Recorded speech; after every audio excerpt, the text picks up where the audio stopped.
kami dari kelompok 4 Sosiologi kelas 11-12 yang akan menyampaikan tentang materi toxic friendship.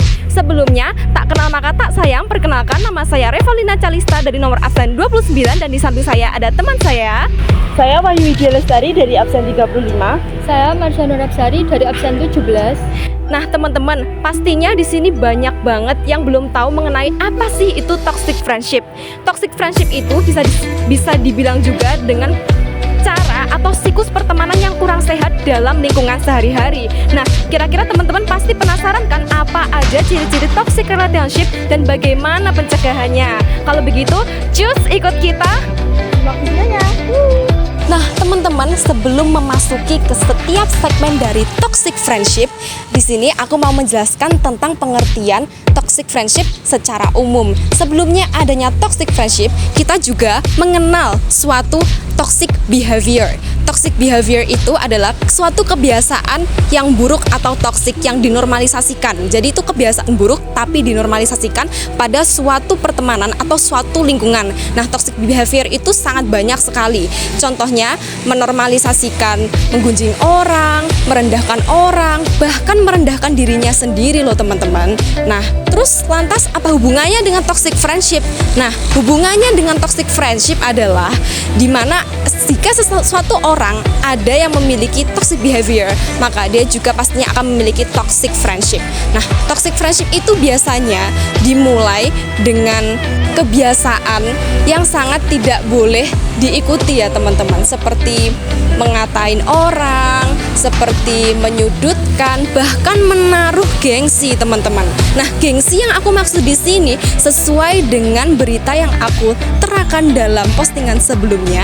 Ada anak yang menginginkan handphone iPhone dan juga menginginkan sepeda motor Aerox pada orang tuanya, karena itu pasti didasari dengan tuntutan gengsi dari circle-nya teman-teman. Nah, circle-nya itu tidak menyarankan, tidak mengarahkan dirinya ke arah yang positif, tapi mengarah ke arah yang tidak sehat. Nah, sebagaimana itu adalah suatu dari gengsi ya teman-teman. Ada juga toxic friendship itu yang menormalisasikan tindakan-tindakan seperti perundungan, bahkan pergaulan bebas dan lain sebagainya. Begitu sekiranya tentang pengertian toxic friendship dari aku. Nah, selanjutnya ada teman-temanku yang akan menjelaskan tentang beberapa segmen tentang toxic friendship. Terima kasih. Selanjutnya adalah ciri-ciri dari toxic friendship. Yang pertama, memiliki rasa iri dan dengki kepada teman. Yang kedua, menormalisasikan yang tidak lazim dan menyudutkan teman. Nah, selanjutnya ada langkah pencegahan. Yang pertama, memulai hubungan pertemanan yang sehat. Yang kedua, memanfaatkan relasi untuk hal yang positif. Yang ketiga, kerjasama satu sama lain. Yang keempat, saling menghargai dalam pertemanan. Yang kelima, tidak menuruti perkataan teman yang salah. Dan yang terakhir adalah bangun kolaborasi yang bermanfaat bagi diri sendiri dan orang lain. Jadi teman-teman, aku mau memperingatkan sekali lagi pada kalian untuk jangan bergabung pada toxic friendship ya, dengan mengenali ciri-cirinya seperti apa yang dimaksud dengan teman-teman tadi, di mana menormalisasikan hal yang tidak lazim dan juga selalu mengikuti arah yang tidak benar. Itu sangat tidak boleh ya teman-teman, karena bisa merugikan teman-teman sekitar kita juga, begitu pulanya. Nah, dengan adanya berita-berita itu, dengan yang kita paparkan dalam postingan itu, kita bisa tahu seberapa jauh dan seberapa bahayanya dampak dari toxic friendship. Ada juga yang bisa jadi depresi loh teman-teman.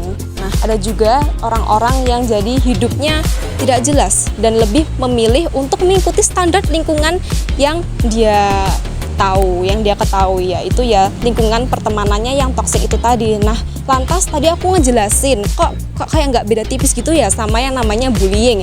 Sebenarnya toxic friendship itu adalah dasar sebelum perilaku bullying, pergaulan bebas dan lain sebagainya. Karena aku sebut tadi itu toksik karena kegiatan-kegiatan mereka itu menormalisasikan hal yang tidak benar atau hal yang tidak sehat, begitu rupanya. Jadi itu ya yang aku tambahin untuk hari ini.